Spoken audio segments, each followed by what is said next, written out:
আজ পশ্চিমবঙ্গ ছাত্র সমাজের ব্যবস্থাপনায় নবান্ন চলোর ডাক দেওয়া হয়েছে। দফা ১, দাবি ১, মুখ্যমন্ত্রীর পদত্যাগ। আরজি কর মেডিকেল কলেজের ঘটনার নিরপেক্ষ বিচারের দাবিতে সকাল থেকেই রাজ্যের বিভিন্ন প্রান্ত থেকে কর্মীরা রওনা হয়েছেন নবান্নের উদ্দেশ্যে। পূর্ব মেদিনীপুরের বিভিন্ন এলাকা থেকেও বাস, ট্রেন সহ বিভিন্ন উপায়ে কর্মীরা যাচ্ছেন নবান্নর পথে। এই কারণে মেছেদা স্টেশনে একটি সহায়তা কেন্দ্র স্থাপন করা হয়। এখানে আগত কর্মীদের রাখি পরিয়ে জল ও খাবার তুলে দেওয়া হয়। এই কর্মসূচিতে উপস্থিত ছিলেন বিজেপির তমলুক সাংগঠনিক জেলা সভাপতি মলয় সিনহা, জেলা পরিষদের বিরোধী দলনেতা বামদেব গুছাইত সহ একাধিক নেতৃত্ব। পূর্ব মেদিনীপুর থেকে স্টিং নিউজের রিপোর্ট।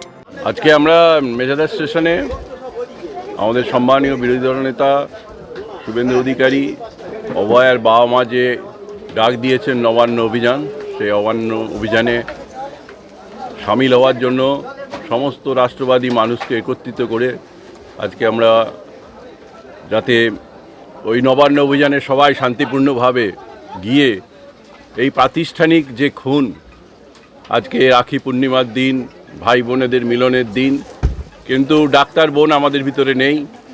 তার যে প্রকৃত হত্যাকারীরা, প্রকৃত যারা এই সরকারি প্রতিষ্ঠানে থেকে তার ওপর যে নির্মম হত্যা করেছে, যা বর্ণাতীতভাবে পশুদেরও কাজ নয়, তার বিচার চেয়ে আমরা সমস্ত ছাত্র সমাজের সঙ্গে একত্রিত হয়েও আমরা যারা পশ্চিমবঙ্গে যেখানে যত রাষ্ট্রবাদী, যত দাদা আছে, ভাই আছে, বোন আছে, সবাই আজকে একত্রিত হচ্ছি এবং আমাদের আন্দোলনকে কিভাবে আপনারা সংবাদ বন্ধনে আজকে আমরা একটা এখানে স্টেশনের সহায়তা কেন্দ্র করেছি যারা যাচ্ছে তাদের জন্য।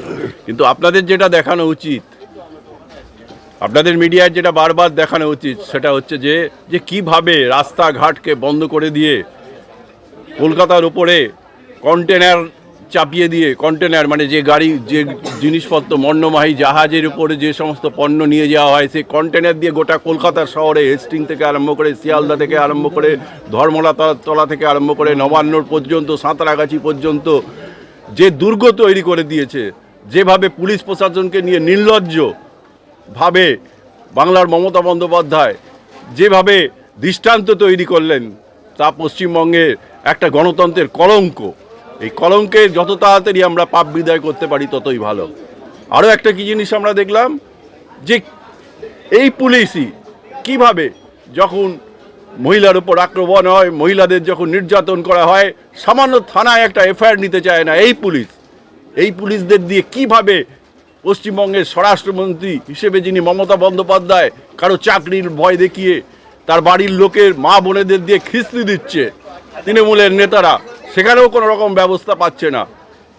এই পশ্চিমবঙ্গের অবস্থা তৈরি করে দিয়েছেন মমতা বন্দ্যোপাধ্যায়। এই মমতা বন্দ্যোপাধ্যায় যে বাংলা তৈরি করে দিয়ে গেলেন, তা তৈরি করতে, সুষ্ঠু বাংলা তৈরি করতে আমাদের বেশ সময় লাগবে এবং আমরা পরিবর্তনের জন্যই সব কিছু করছি। এই বাংলার এই মমতা বন্দ্যোপাধ্যায় আমাদের, তাই দফা ১, দাবি ১, মুখ্যমন্ত্রীর পদত্যাগ।